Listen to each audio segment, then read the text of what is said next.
안녕하세요. 경기도에서 개인 공방을 운영하고 있는 여자입니다. 다른 공방들처럼 예약제로 운영하고 있어서 쉬는 날은 자유로운 편인데요. 요즘 들어 부쩍 일욕심이 생겨서 휴무 없이 엄청 달렸습니다. 사실 얼마 전에 이혼을 해서 일부러 잡생각하지 않게끔 일에 몰두한 것도 있어요. 오늘은 큰 마음 먹고 오랜만에 휴일을 만끽하며 제 이야기를 털어놓으려 합니다. 여러분께서도 같이 사연 들어주시고 새 출발을 응원해주시면 감사하겠습니다. 어릴 적 제가 나고 자란 동네는 부잣집 많기로 소문난 곳이었어요. 저희 집은 외제차 여러 대 보유하고 운전기사 고용하고 이런 집은 아니었습니다. 그래도 비교적 여유로운 부모님 덕분에 돈 걱정 없이 좋은 환경에서 살았죠. 성인이 된 이후에는 본가의 땅값이 예전보다 더 많이 올랐더라고요. 그래서 부모님은 집을 팔고 새 아파트로 입주하셨어요. 남은 돈으로는 두 분의 노후를 준비하셨고 그 다음으로는 꽤 오래전부터 소유하고 있던 5층짜리 건물을 제게 선물해 주셨죠. 늦둥이 외동딸이라 그런지 할 수 있는 건 다 해주고 싶어 하셨거든요. 아낌없이 지원받은 만큼 부모님께 조금도 실망스러운 모습 보이기 싫었어요. 하지만 그럼에도 결혼 생활을 억지로 이어갈 수는 없었답니다. 부모님이 주신 5층 건물 중 1층은 처음부터 제 가죽 공방으로 썼어요. 사실 공방이라는 게 수입이 엄청 들쑥날쑥합니다. 부모님 덕에 월세를 받을 수 있어서 그나마 꿈은 지킬 수 있었죠. 어릴 때는 너무 들뜬 나머지 건물주 됐다고 여기저기 자랑하고도 싶었어요. 하지만 부모님은 그 누구에게도 말하고 다니지 말라고 신신당부하셨죠. 그래서 가까운 친구는 물론이고 결혼할 사람에게도 굳이 밝히지 않았어요. 마이너스 재산이 아니라면 알릴 필요는 없다고 생각했거든요. 결혼 전 예비시댁에 인사하러 갔을 때 일이에요. 과일 바구니를 사기는 했지만 여전히 손이 좀 허전하길래 구하기 어렵고 질 좋은 가죽으로 예비 시모의 지갑을 만들어 갔습니다. 장보러 갈 때 쓰는 편하게 들 수 있는 지퍼 달린 지갑을 만들어드리고 싶었죠. 그런데 예비 시모는 제 선물을 대놓고 안 좋아하더군요. 그래도 센스 있는 예비 신랑이 세상에 하나뿐인 거라며 지켜 세워준 덕분에 다행히도 자존심만은 지킬 수 있었습니다. 예비 신랑뿐만 아니라 형님 될 분도 실력이 대단하다고 칭찬해 주셨고요. 형님은 어떻게 이렇게 귀한 걸 만들었냐면서 자기도 받을 수 있냐고 물으셨어요. 시모에게서 바랬던 반응이 형님에게서 나오자 기분이 좀 이상했죠. 꼭 만들어드리겠다고 했더니 고마웠는지 형님이 그날 하루 종일 잘 챙겨주셨어요. 그때부터 형님만큼은 언제나 내 편이겠구나 직감했던 것 같아요. 시모는 밥 먹는 내내 시큰둥하다가 뜬금없이 부모님이 어디 사시냐고 물어봤어요. 대답하니 땡땡동이면 땡땡 아파트 있는 곳인가 하며 혼자 중얼거리더군요. 맞다고 하니 또 무슨 일 하시냐고 형식적인 질문을 하길래 사업하신다고 대답했죠. 머릿속으론 이 불편한 자리가 언제 끝나나 생각하면서요.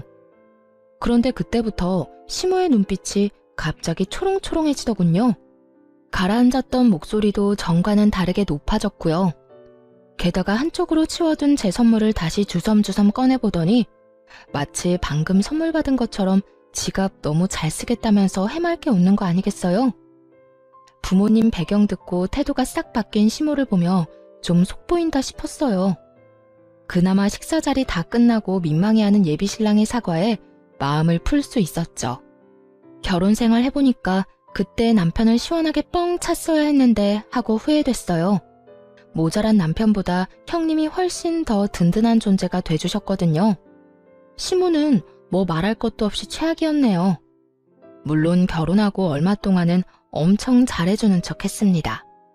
그런데 시모의 이중성을 알게 된 이후로 도무지 못 견디겠더라고요. 때는 결혼 후 맞이한 첫 명절날이었어요.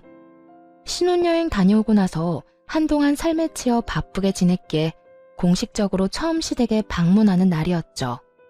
그날부터 시모의 만행은 시작됐습니다.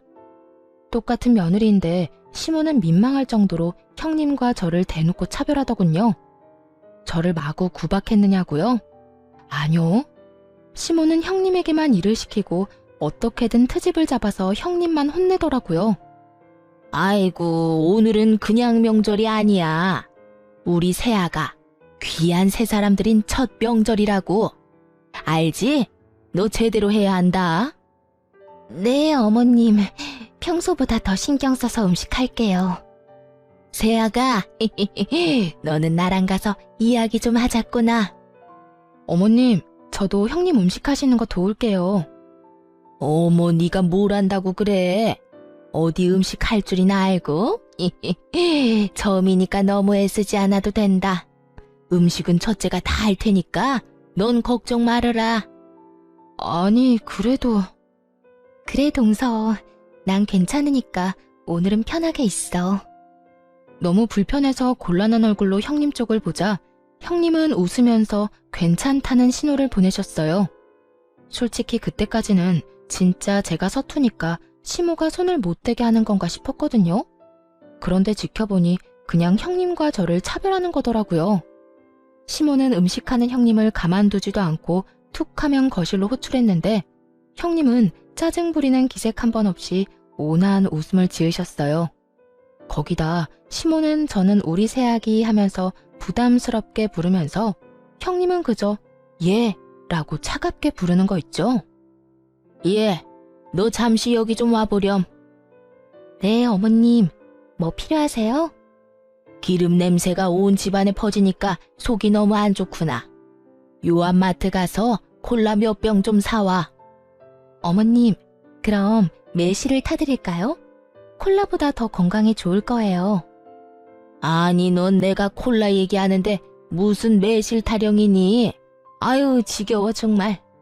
세아가, 쟤는 항상 저렇게 시험인 날 가르치려 든단다. 그냥 콜라 사오기 싫으면 싫다고 해. 에이, 어머님, 아직도 저를 모르세요? 콜라 사오기 싫으면 싫다고 솔직하게 말씀드리죠. 냉장고에 매실청 한가득 있길래 한번 말씀드려 본 거예요. 그럼 얼른 가서 사올게요. 어머머, 너 보자 하니까 정말. 지금 세아가 앞에서 나 약 올려? 형님, 어머님, 제가 얼른 가서 콜라 사올게요. 형님 혼자서 계속 고생하고 계신데 저는 아무것도 안 했잖아요.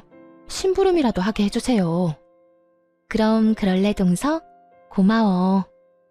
처음에는 형님이 시모에게 꼼짝 못하는 줄로만 알았거든요. 그런데 다행히도 할 말은 다 하고 계시더라고요. 응? 아유, 어쩜 착하기도 해라. 예, 네 동서 마음씨 예쁜 거 봐라. 우리 둘째가 신부감은 잘 골랐어 정말. 어머, 어머님, 그런 말씀하시면 장남이 서운해할걸요? 제가 다 잃을 거예요. 으유, 내가 뭐 말을 못한다. 남들은 아무것도 모르고 착한 맏며느리를 잡는다고 하는데 아주 억울해 죽겠어. 그럴 리가 있나? 내가 오히려 당하는 입장이구만. 사실 제 눈에는 시모가 못살게 구니까 형님도 맞받아치는 걸로 보였어요. 하지만 시모는 자기가 피해자라고 하소연하면서 형님을 엄청 흉보더라고요. 부엌으로 가려고 일어나기라도 하면 냅다 제 손을 붙잡고 안 놓아주더라니까요. 아무튼 콜라를 살 겸 남편에게 SOS를 치려고 마트에 혼자 갔습니다. 새벽부터 가까운 낚시터에 시부랑 아주버님, 남편이 낚시를 하러 갔거든요. 순간 너무나도 불공평하다는 생각이 들었죠. 여자들은 열심히 일하는데 남자들은 놀고 있는 이 상황이 말이에요. 여보, 언제 오는데? 빨리 와. 좀 걸릴 것 같은데. 혹시 무슨 일 있어? 어머님 때문에 나 너무 불편해. 나만 여기 두고 낚시하러 가니까 재밌니? 웬만해서는 무슨 일이 생겨도 흥분하거나 목소리를 높이지 않는데요. 그런 제가 전화 받자마자 소리치니까 남편은 단번에 눈치채고 금방 오겠다고 했어요. 남자들이 도착하자 시모는 언제 놀았냐는 듯 팔을 걷어붙이고 일을 하더군요. 웃긴 건 형님이 거의 음식을 다 했는데 고생했다는 말도 제대로 안 했다는 거예요. 그렇게 시모는 음식하는 신용만 잠시 내다가 곧바로 힘들다며 안방에 쏙 들어가 버렸습니다. 늘 이랬던 건가 싶은 마음에 형님이 참 짠했어요. 한편으로는 좀 바보 같기도 했고요. 저라면 이렇게 당하고만 있지는 않았을 테니까요. 하지만 뭐 어쩌겠어요. 저도 딱히 도움된 건 없으니 음식 차리고 치우는 거라도 똑바로 하자 생각했죠. 소중한 내 남편 낳아준 어머니니까 참는 거야. 다른 이유는 없어. 그런데 형님이 그런 제 마음을 읽은 것처럼 갑자기 웃으며 이렇게 말하더군요. 네? 이건 비밀인데 동서한테만 말해줄게. 사실 우리 남편 나 시댁에서 고생하는 거 다 알아. 그래서 친정 가면 나처럼 똑같이 집안일하고 음식해. 나도 처음엔 그럴 필요까진 없다고 생각했거든.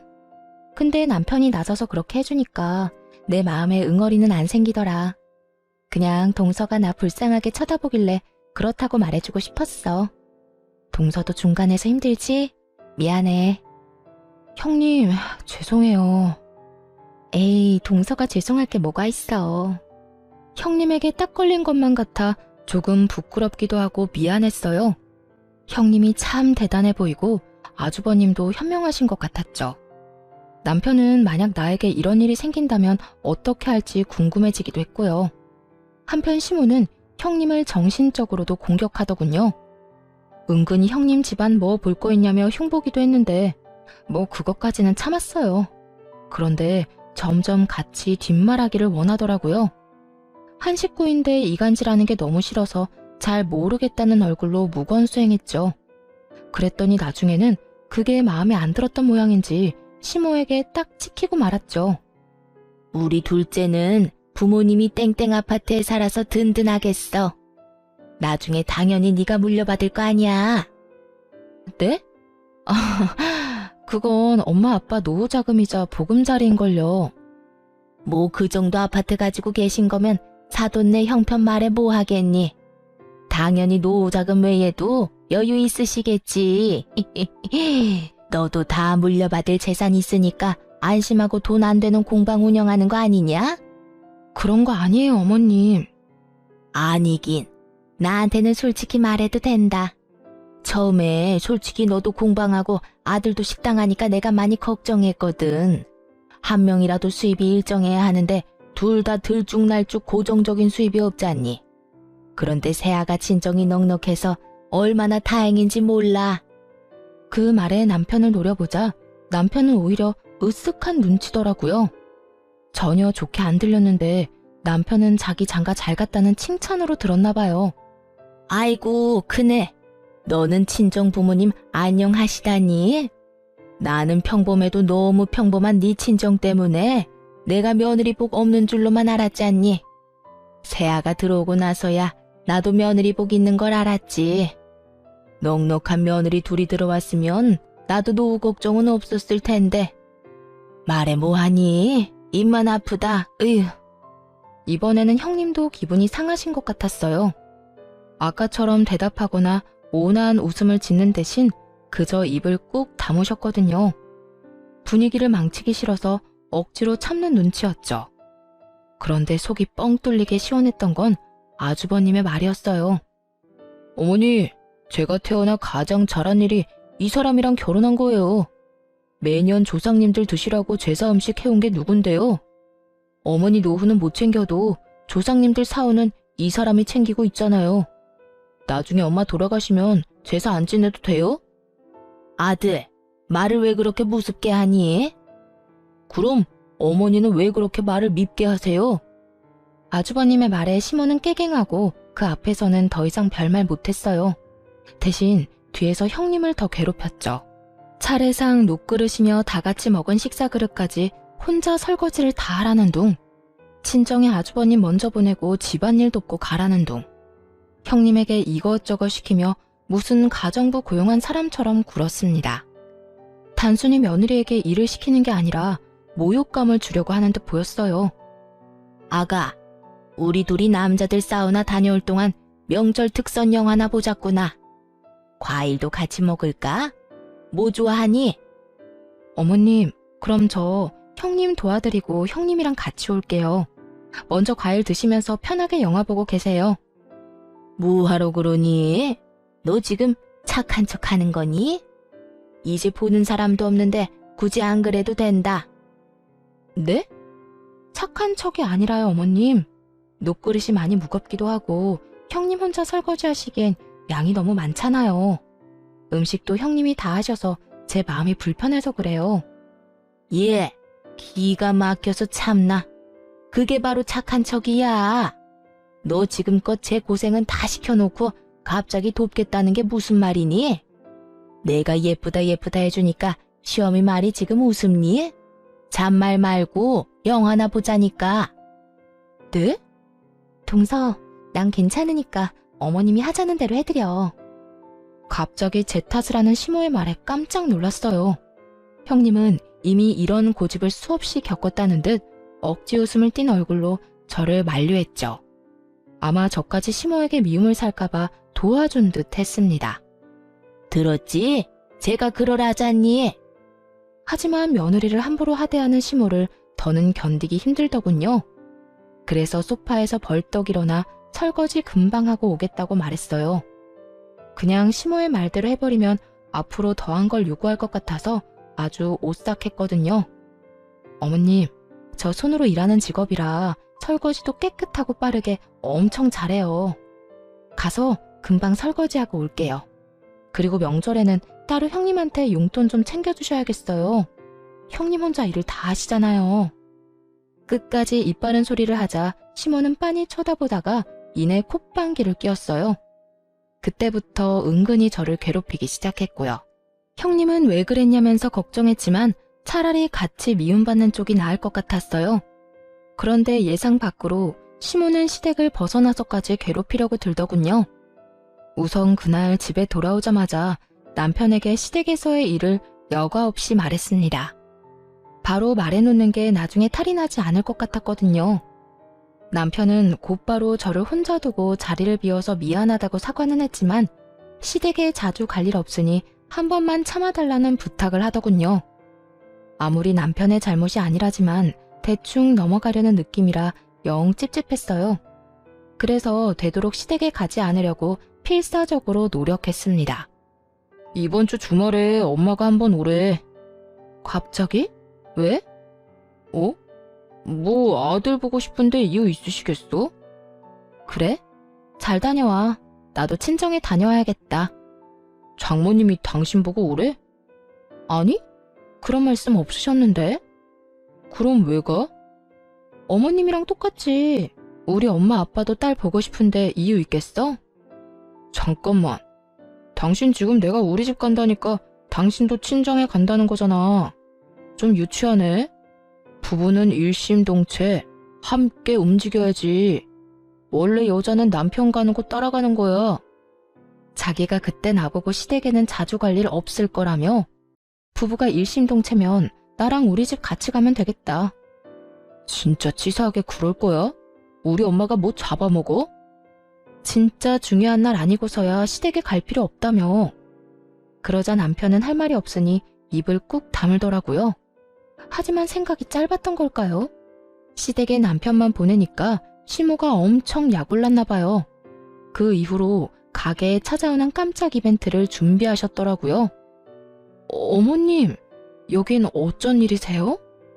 어쩐 일이긴 보고 싶어서 겸사겸사 왔지. 넌 어떻게 통 얼굴을 안 비추니? 저 보러 여기까지 오신 거예요? 미리 연락해 주셨으면 점심이라도 같이 먹는 건데. 식사는 하셨어요? 아니, 점심은 먹고 왔으니까 됐고. 너 10분이면 준비할 수 있겠지? 네? 그게 무슨 말씀이세요? 도대체 무슨 말인가 싶어서 도시락 먹다가 밥을 묻히고 서서 멍하니 있었네요. 그런데 그 순간 가게 입구가 웅성웅성 하는 거예요. 아니, 너 뭘 멍청하게 서 있니? 걔 하는 사람들 일부러 여기까지 다 데리고 왔다. 너희 공방에도 무료 체험 같은 거 있지? 옆편 애들 귀한 시간 낸 거니까 잘 부탁해. 그리고 얘, 입소문은 아줌마들 입 통하는 게 제일 빨라. 나중에 손님 많아졌다고 나한테 고마워서 절할 거다 아주. 어쩌죠 어머님? 저흰 그런 프로그램 없어요. 미리 말씀하시고 오시지 그러셨어요. 없으면 만들면 되는 거 아니냐? 시험이 위해서 그것도 못해? 예, 오늘 너 예약 없는 거 내가 다 알고 왔어. 인터넷에 검색해보니까 다 나오더만. 어머님, 목요일은 개인적으로 납품할 상품들이 있어서 시간 빼놓은 거예요. 게다가 저 혼자 하는 거라 수용할 수 있는 인원 한계도 있고. 문전박대도 이런 문전박대가 따로 없지. 너 지금 밖에 사람들 서서 쳐다보는 거 안 보여? 정말 날 쪽팔리게 만드는구나. 그냥 한번 그러려니 하고 넘어가면 안 돼? 내가 뭘 알고 데려왔겠니? 다 니 쓰러져가는 공방 홍보하자고 사람들 애써 데리고 왔더니. 시모는 말도 없이 개하는 친구들 모두 끌고 와서는 공방 프로그램을 무료 체험시켜달라며 떼를 썼습니다. 문전박대라는 말에 심장이 쿵쾅거려서 결국 개인적인 일정 다 취소하고 최선을 다해 아무렇지 않은 척 밝게 시모 친구들 대접했네요. 나중에 할 말을 하더라도 그 순간은 참기로 했죠. 다 손님들이고 어른들이니 시모가 망신당하지 않도록 최선을 다해 배려했어요. 어머님, 또 이러시면 정말 곤란해요. 어머님 포함 두세 분까지는 미리 말씀해 주시면 가끔 자리 만들어 드릴게요. 그런데 이렇게 막무가내로 사람들 다 데리고 오시면 안 돼요. 참나, 깐깐하게 굴기는. 시모는 결국 고맙다는 말이나 미안하다는 말도 안 했어요. 100번 양보해서 집까지는 올 수도 있다고 생각했지만 일터를 침범하는 건 정말 아니라고 생각했어요. 그런데 다 알고도 남편은 이해하라고 대수롭지 않게 말하더군요. 난 분명히 이야기했어. 어머님, 한 번만 더 공방에 찾아오시면 나도 어떻게 할지 몰라. 중간에서 가만히 있지 말고 당신이 해결해, 진짜. 당신 왜 이렇게 말을 무섭게 해? 시어머니가 며느리 일터 궁금해서 좀 갈 수도 있지. 당신이랑 또 엄마 일로 싸우기 싫어. 좋은 게 좋은 거잖아. 참고 이번만 좋게 넘어가자, 응? 가만 보니까 당신 언제나 어머님 일이면 얼렁뚱땅 넘어가려 하는구나. 말이 전혀 통하지 않는 우유부단한 남편. 그리고 친구들이랑 조만간 또 공방에 갈 수도 있다고 통보 문자를 보낸 시모. 이 둘을 보니 속이 부글부글 끓었습니다. 오죽했으면 친정엄마에게 이혼을 하고 싶다고 상담까지 했다니까요. 엄마, 내가 아무리 남편한테 중간에서 역할 똑바로 하라고 말해도 소용없어. 어머님도 너무 뻔뻔해서 대화가 전혀 안 통하고. 금요일에 이혼 전문 변호사랑 상담해보려고. 아니, 안사도는 왜 나서서 조용히 잘 살고 있는 부부 이혼을 조장한다니? 그렇게 안 봤는데 심보가 고약하네. 딸, 우선 딱 3번까지만 참아봐. 그 이상을 넘으면 가차없이 버리는 거고. 일단 엄마가 한번 나서야겠네. 황서방이 지금 무슨 상황인지 알게끔 정신부터 차리게 해줘야겠어. 엄마는 본때를 보여주겠다며 아빠를 데리고 남편이 운영하는 식당에 찾아갔습니다. 물론 시모가 한 것처럼 친구들을 데리고 연락 없이 들이닥쳤죠. 그리고 나중에 속 시원한 얼굴로 후기를 말씀해 주셨는데 아주 쌤통이었어요. 황서방, 나왔네. 장모님? 갑자기 어쩐 일이세요? 어쩐 일이긴, 자네 보고 싶어서 왔지. 미리 연락 주시고 오셨으면 좋았을 텐데. 에이, 이 사람아. 가족끼리 무슨 연락이야. 그냥 오다 가다 들러서 한 끼 먹고 가는 거지. 게다가 황서방 식당은 브레이크 타임도 없지 않나? 그렇긴 한데 보통 이때는 점심 장사 끝나고 숨 돌리는 시간이거든요. 그래도 오셨으니까 제가 금방 맛있게 해드릴게요. 그럼 오늘 밥은 황서방이 사주는 건가? 아유, 장모님, 당연한 말씀을 하세요. 여기까지 오셨는데 사위가 어떻게 밥값을 받아요? 그래?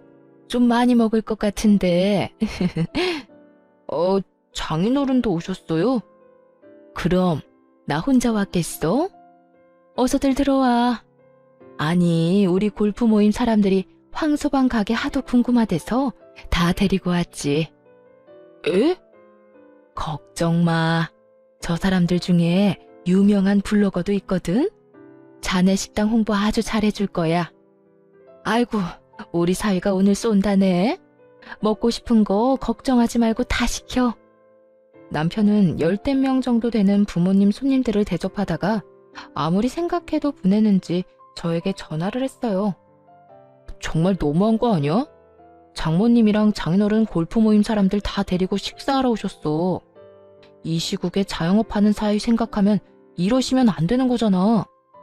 아니 여보, 식당에 밥 먹으러 가는데 뭐 문제 있어? 문제가 있냐니. 난 장모님 혼자 오신 줄 알고 계산하지 말라고 한 거지. 그런데 갑자기 우르르 몰려오더니 사위가 쏘는 음식이라 선언하시는 거야.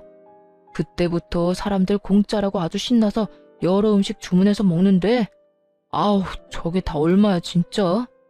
아니 우리 엄마도 공짜로 안 먹는데 장모님 장인어른 정말 너무하신 거 아니야? 우리 엄마는 말이야 친구분들 데리고 와도 칼같이 계산하셔. 나도 어머님이랑 어머님 친구분들이 갑자기 공방에 오셨을 때 돈 안 받았어. 열심히 공방 프로그램 체험시켜드리고 선물도 나눠드렸는데 다 무료였다고. 혹시 나 그때 돈 받아야 하는 거였어? 뭐? 아, 알겠어. 그럼 어머님께 입금해달라고 해야겠네.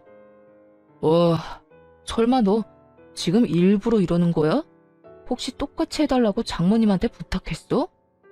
딱히 그런 건 아닌데 신기하게 비슷한 상황이긴 하지. 아이 참 어쩌겠어. 우리가 어른들께 맞춰가야지. 당신이 좀 참아. 좋은 게 좋은 거잖아. 안 그래? 남편과 똑같이 사람 좋은 척 굴자 수화기 너머로 안절부절 못하는 남편의 반응이 느껴졌어요. 황서방, 뭐 하나? 여기서 주문 더 받아야지. 어떡해? 사람들 맛있다고 난리야. 네, 장모님. 집사람이랑 통화 중인데 금방 가겠습니다. 그래. 아유, 입맛에 맞는지 다들 내일 또 오자고 난리야. 네? 내일 또요? 아, 당신 방금 들었지? 응, 그게 뭐? 어머님도 친구들이랑 또 공방 오겠다고 문자하셨어. 나는 어머님 모시고 당신은 우리 엄마 아빠 모시면 되겠네. 내가 진짜 잘못했어. 미안해. 엄마한테 당신 공방 앞으로 절대 가지 말라고 할게. 응? 그래? 알겠어. 그럼 고맙고. 그렇게 말해도 들은 척도 안 하던 남편은 자기가 불리해지니 그제야 나서더군요. 당연히 친정 부모님은 그날 밥값 다 계산하시고 가셨습니다. 돈이 없는 것도 아닌데 힘들게 일하는 사위한테 어찌 얻어먹겠냐고 덧붙이시면서요. 아마 남편은 속으로 엄청 찔렸을 거예요. 집에 돌아와서도 아무 말 못하고 제 눈치 보더라고요. 그 이후로 정말 거짓말처럼 시모의 괴롭힘은 사라졌습니다. 그새 남편한테 일렀냐며 연락이 올 줄 알았는데 그런 것도 없이 평화로웠죠. 아무리 심보 못난 시모라 해도 자기 자식 힘든 건 싫은 모양이죠. 하지만 저는 이미 그때 이후로 남편에게 정이 확 떨어졌어요. 그래서 마음속으로 서서히 이혼을 결심하고 있었죠. 그러던 중 시댁에 안 좋은 일이 생겨버렸습니다. 다름 아니라 교통사고가 나서 아주버님의 하반신이 마비됐거든요. 이 때문에 남편에게 이혼에 대한 이야기를 꺼낼 타이밍을 놓쳐버렸어요. 아이고, 이게 무슨 일이야 정말. 우리 장남 앞으로 어떡하니? 어머님, 진정하세요.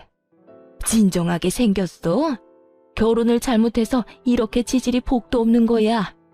결혼만 잘했어도 인생 잘 풀릴 사주라고 내 아들이. 그 말을 끝으로 원망스럽게 형님을 노려보는 시모였습니다.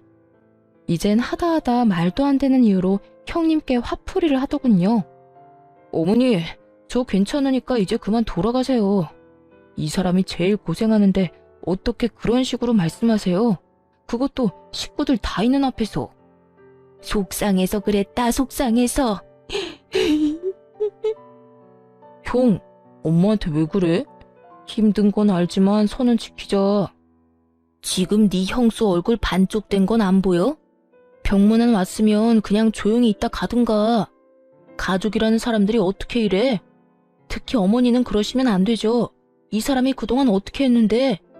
여보, 진정해. 당신 아직 몸 안 좋잖아. 다들 당장 나가라고요. 가장 힘든 건 다친 아주버님과 비통한 형님일 텐데 그 앞에서도 비인간적으로 행동하는 남편과 시모를 보니 숨이 다 막히더라고요. 어서 여길 벗어나야겠다는 결심을 하고 그때부터 본격적으로 이혼 준비를 했습니다. 그러면서도 형님과 아주버님을 챙기러 병원에 자주 들렀어요. 냉정하게 말하자면 이혼하는 동시에 남이 될 관계였지만 계속 신경 쓰이더군요. 동서, 이렇게 매번 와줘서 정말 고마워. 에이, 오다 가다 들르는 게 뭐가 어렵다고요. 그런데 저희 남편이랑 어머님이 병원에 한 번씩 오기는 하나요? 그때 남편이 한 소리에서 기분이 상했나 봐.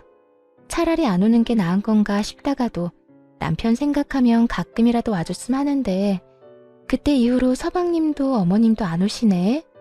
그래도 이렇게 가끔 동서가 와줘서 얼마나 힘이 되는지 몰라. 형님, 얼굴이 많이 수척해요. 밥은 잘 챙겨 드시고 계신 거죠? 이럴 때일수록 식사는 거르시면 안 돼요.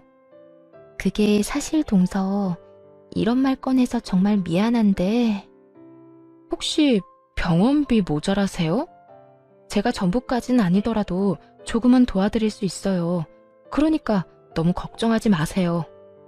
그 말에 그늘진 형님의 얼굴이 밝아지더니 딱 40만 원만 빌려달라고 하더군요. 고등학생 시조카 수학여행비랑 용돈이 당장 필요한데 병원비 정산하고 이것저것 계산하고 나면 여유가 없었나 봐요. 못 받을 돈이라 생각하고 몇백은 드릴 각오를 했는데 40만 원에 손을 벌벌 떨며 고맙다고 우는 형님을 보고 같이 울었네요. 그런데 동서, 입금이 잘못된 것 같아. 500만 원이 들어왔는데? 아이고, 내가 얼른 다시 입금해 줄게. 형님, 진작 눈치채고 도와드렸어야 했는데 죄송해요.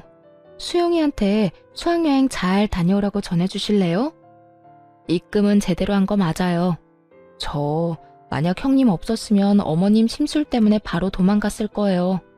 형님이 잘해줘서 그나마 버텼는데 아무튼 감사했어요.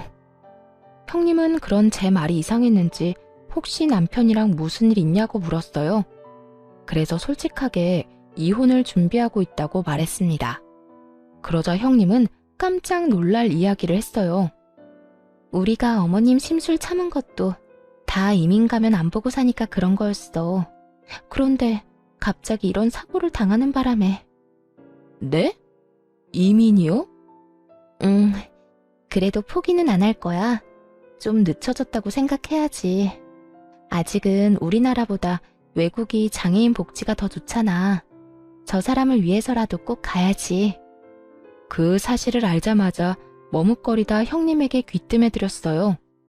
사실 남편이랑 각각 500만 원씩 해서 1000만 원 맞춰서 드리고 싶었는데 남편이 절대 못 준다고 질색했다고요. 동생으로서 어릴 때부터 지금까지 받은 게 많으면서 한순간에 남이라도 된 듯 구는 남편 보고 더 빨리 이혼하고 싶더라고요. 나 역시 오랜 세월 어머님이랑 도련님을 봐왔잖아. 그래서 제발 내 밑으로 사람이 들어오지 않길 바랬어. 그런데 이렇게 착한 동서가 들어와서 얼마나 맘에 걸렸는지 몰라. 알고 보니 남편은 어머님보다 더하면 더했지 덜하진 않다고 합니다. 시모에게 밉보인 형수를 가정부쯤으로 알고 뒤에서 막대했다고 하네요. 생각보다도 더 구제불능이었나 봐요. 당신이 병원에 뭐하러 가? 나도 안 가는데. 그러니까 당신이 안 가니까 나라도 간 거지. 야, 혹시라도 나중에 친정 식구 아프다고 돈 갖다 바칠 생각 하지 마라. 나도 우리 형한테 돈 안 줬으니까 말이야. 뭐? 조금도 안 도와드렸다고? 진짜야. 나 형한테 돈 한 푼도 안 줬어. 형수한테 전화해서 물어볼래? 형수가 우는 소리 하길래 형이 무슨 수로 갚겠냐고 냉정하게 전화 끊어버렸거든. 자랑이다. 당신 형이 그렇게 다쳤는데 돕고 싶은 마음이 전혀 안 생겨? 동생이 되어가지고 어떻게 그래? 에휴, 그렇게 감정적으로 굴다가는 거짓골 못 면해. 아무리 가족이라도 금전적 거래는 하는 게 아니라고. 돈이 아까워서 그러는 게 아니라 내 원칙이 그래. 그 원칙 결혼 전에 좀 알려주지 그랬어. 뭐? 당신 요새 좀 이상하다. 내가 이상해? 아니, 당신을 좀 되돌아봐. 내가 아플 때는 과연 어떻게 나올까 궁금하네. 에이, 재수없게 그런 말을 왜 해? 당신 건강하잖아. 그렇게 따지면 아주버님은 뭐 건강하지 않으셨어? 한참 싸우다가 인성 모자란 남편놈을 못 알아보고 결혼한 게 내 죄다 싶었어요. 더 이상은 시간 낭비라는 생각이 들어 그만 입을 다물었네요. 이혼 통보하기 전까지는 조용히 있는 게 낫겠다고 생각했거든요. 형님께 500만 원 드린 것도 알았다가는 무슨 난리를 피울지 모르니 말 안 했고요. 시간이 흘러 아주버님이 태어날 즈음이 되어서야 시모가 등장하더군요. 고생이란 고생은 형님 혼자 다 했는데 혼자서 뒷북을 엄청 치더라고요. 내 자식이 너무 불쌍하다며 엄청 징징거리는데 그 착하던 형님이 얼마나 마음고생하고 힘들었으면 시모한테 화를 다 냈다니까요. 아이고, 불쌍한 내 새끼. 이게 다 부인 복이 없어서 그런 거야. 결혼을 좀 다른 사람이랑 했으면 팔자가 바뀌었으려나? 어머니, 제발요. 잠시만 여보. 어머님, 제발 좀 그만 징징거리세요. 지금 제일 힘든 사람이 어머님 같아요? 아니요, 저 사람이랑 저예요. 저도 충분히 힘들다고요.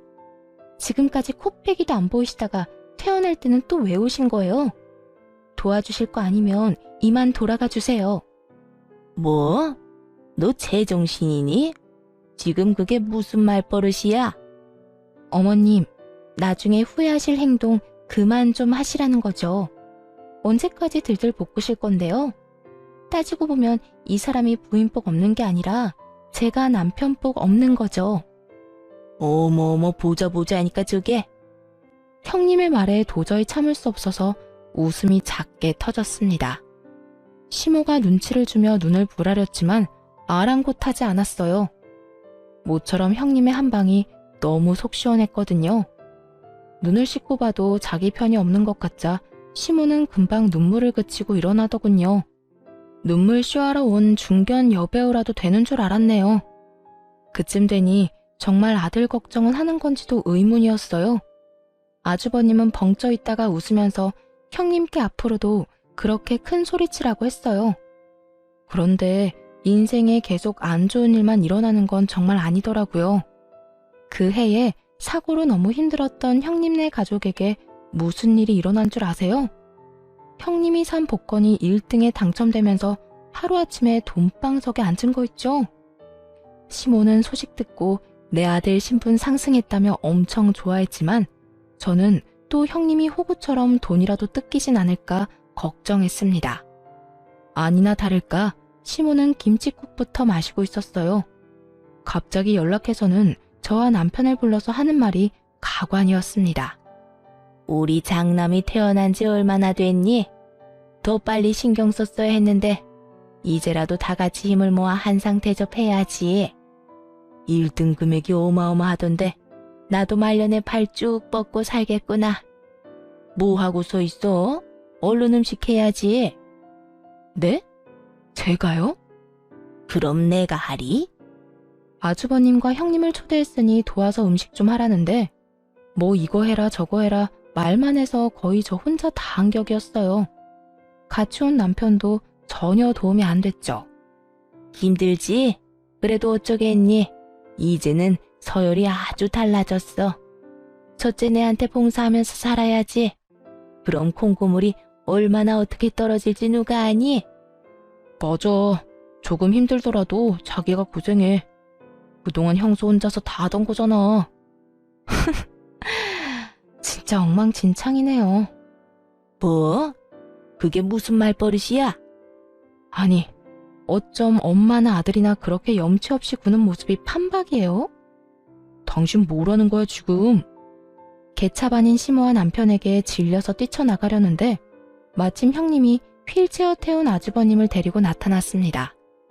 그러자 남편과 시모는 제게 언제 화를 냈냐는 듯 버선발로 형님과 아주버님을 맞이하며 살뜰히 대접하더군요. 형, 왔어? 몸은 좀 괜찮아? 근데 네가 언제부터 내 걱정했냐? 에이, 또 섭섭하게 뭘 그렇게 얘기해. 아이고, 예쁜 내 새끼들 왔어? 네? 제가 잘못 들었나 봐요, 어머님. 이제는 뭐 내 아들이나 너나 다 내 새끼지. 함께한 세월이 얼마나 흘렀냐? 긴 세월 네가 참 고생 많이 했다. 그래도 이렇게 고생 끝에 선물이 오는 법이야. 며느리 복 없다던 어머님이 그런 말씀하시니까 신기하네요. 그나저나 음식은 동서가 다 한 거죠? 응? 뭐 그렇지. 첫째 너는 이제 편히 쉬면 돼. 동서 고생했지? 미안해. 아니에요, 형님. 저는 괜찮아요. 형님은 당연히 저 혼자 고생했다는 걸 알아채고 고맙다고 인사하시더군요. 그래서 귓속말로 이게 마지막이라고 형님에게 말해드렸죠. 네가 둘째한테 정 미안하면 윗사람이 용돈도 챙겨주고 그러는 거야. 용돈이요? 네? 아니요, 저 그런 거 필요 없는데요. 둘째야, 너 쓸데없는 자존심 좀 부리지 마라. 그 고생을 했는데 마땅히 용돈 받을만 하지. 그리고 이참에 공방에서 돈 안 되는 일 하지 말고 첫째네 가서 일하는 게 어떻니? 첫째 너희는 이제 사람 부릴 여유는 되는 거 맞지? 가족끼리 돕고 살면 좋잖니. 아주버님네 가서 매주 청소 좀 하고 아주버님 케어를 도우라는 말이었어요. 그 말을 듣자마자 하마터면 상을 다 엎을 뻔했네요. 사람 면전에 대고 무시하는 것도 정도가 있잖아요. 어머님, 제가 어머님 전용 심부름 센터인가요? 아, 또 그놈의 콩고물 때문에 그러세요? 제발 며느리 좀 그만 괴롭히세요. 그런데 문제는 남편이었어요. 아무리 덜 떨어졌어도 그때만큼은 시모에게 화낼 줄 알았는데 오히려 시모의 의견에 수긍하며 제게 그 일을 시키려 들더군요. 엄마가 뭘 괴롭혔다고 그래? 아니, 가정부 할 사람 뭐 따로 있어? 이참에 돈 안 되는 공방 정리하고 좋잖아. 엄마가 당신 생각해서 말한 건데 왜 그렇게 예민하게 굴어? 막말로 우리 형이랑 형수님이 당신한테 힘든 일 시키겠냐고. 정말 미쳤구나. 당장 이혼해. 그동안 수도 없이 이혼 다짐했어. 때 되면 말하려고 참고 또 참은 거지. 돈에 눈먼 남편의 뺨을 때리고 드디어 이혼하자고 선언했어요. 그러자 얻어맞고 분했는지 남편이 달려들려고 했습니다. 사실 그런 상황이 일어날까봐 그동안 조용히 이혼을 준비한 거였어요. 일방적으로 이혼하자고 통보하면 남편이 무슨 짓을 할지 모르니까요. 그런데 그때 휠체어를 탄 아주버님이 남편에게 찬물을 확 부어버렸죠. 야, 너 언제 사람 들래? 아이씨, 형 미쳤어? 너 내가 몸이 이 모양이라서 찬물로 끝난 걸 다행으로 알아. 나 멀쩡했으면 벌써 이 전골에 네 얼굴 박았다. 아, 로또 됐다고 아주 기세등등하네. 결혼했으면 인간이 돼야 하잖아. 양심 없는 건 어머니 쏙 빼닮아서 그런 거야? 아니, 너는 혼낼 거면 네 동생만 야단치지 왜 날 끌어들여? 며느리들 앞에서 창피하게. 창피한 걸 아시는 분이 그동안 왜 그렇게 사셨어요? 저 정말 참을 만큼 참았어요. 그런데 더 이상 이 징그러운 집안에 못 있겠네요. 장남 너 복권 당첨됐으니 이제 식구들 등지고 살겠다 이거냐? 두 번 다시 어머니나 저놈이나 보기 싫으니까 알아서 잘 사세요. 저희 곧 이민 가거든요. 그리고 제가 당첨됐나요? 집사람이 당첨된 거죠. 항상 온화한 아주버님이었는데 그렇게까지 역정내시는 건 처음 봤습니다. 곧 이민 간다는 말에 시모는 개거품을 물고 말았죠. 뭐? 갑자기 무슨 이민이야? 한국인으로 태어났으면 한국에서 살아야지. 어미야, 네가 말해봐라. 이게 다 무슨 말이야? 네, 이민 갑니다, 저희. 어머님, 저희 벼랑 끝까지 몰려서 힘들 때 도와준 사람 동서뿐이었어요. 그런데 어떻게 동서한테 대놓고 가정부 운운하세요? 동서, 그때 500만 원 빌려줘서 정말 고마웠어. 수영이 수학여행비에 용돈하고도 많이 남아서 그 돈 감사히 잘 썼어. 식구라는 인간들이 단 몇십만 원도 못 빌려준다고 했을 때 사실 난 세상이 무너지는 줄 알았거든. 그러니까 가기 전에 동서한테 빚은 갚아야지. 빌려준 거 아니고 드린 거라니까요. 안 주셔도 돼요, 형님. 괜찮다고 손사래를 쳐도 형님과 아주버님은 제발 받아달라고 했어요. 시끄럽던 심오한 남편은 형님이 수표를 내밀자 숨죽이고 지켜보더군요. 형님, 게다가 금액이 이상해요. 저는 500만 원 빌려드렸는데 5천만 원이라뇨? 5천만 원 맞아. 마음을 돈으로 계산할 수는 없지만 동서 마음을 헤아려 보니까 대략 그 정도더라. 5천만 원? 아이고 세상에. 어미야, 나는? 어머님한테 드릴 돈이 어디 있겠어요. 아니, 오히려 제가 받아야 하지 않을까요?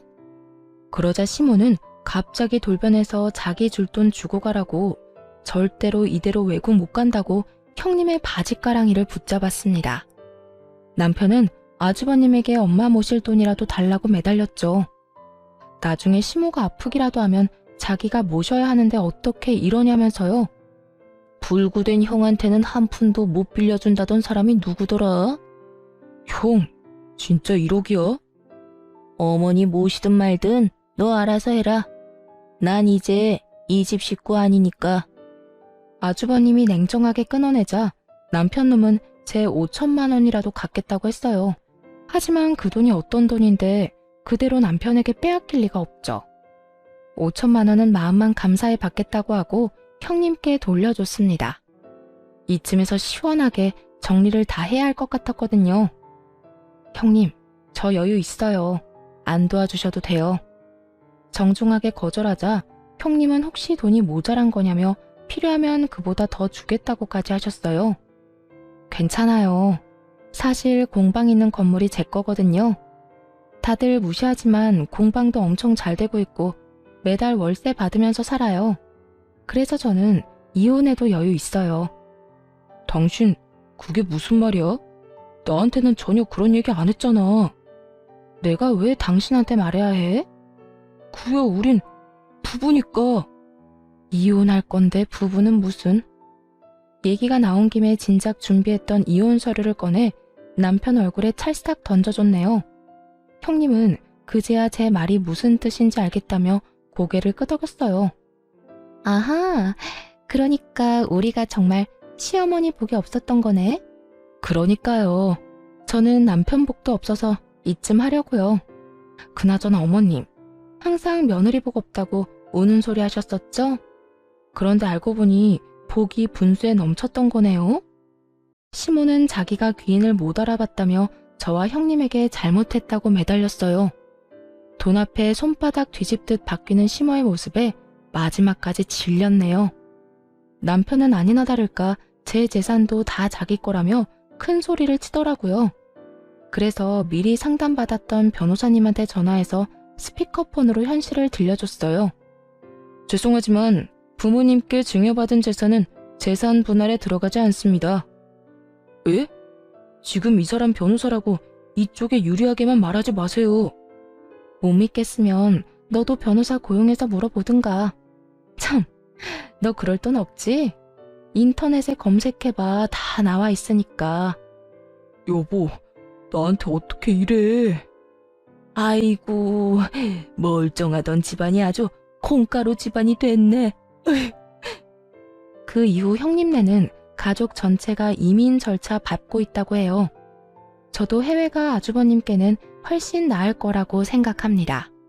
착하게 살았던 만큼 복을 받은 형님네, 앞으로도 행복하게 살았으면 좋겠어요. 또 저는 멍청한 남편과 고약한 시모에게서 벗어나 이혼하고 광명 찾았습니다. 깔끔하게 재산 한 푼 안 주고 헤어져 평화롭게 살고 있죠.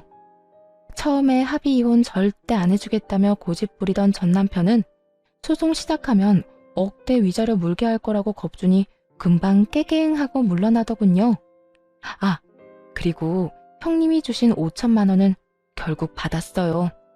안 받으면 진심으로 서운하다고 종잣돈으로 쓰라 해서 통장에 모셔놨습니다. 전 남편은 졸지에 이혼당하고 홀어머니 모시게 됐다며 시모 엄청 구박한다 들었어요.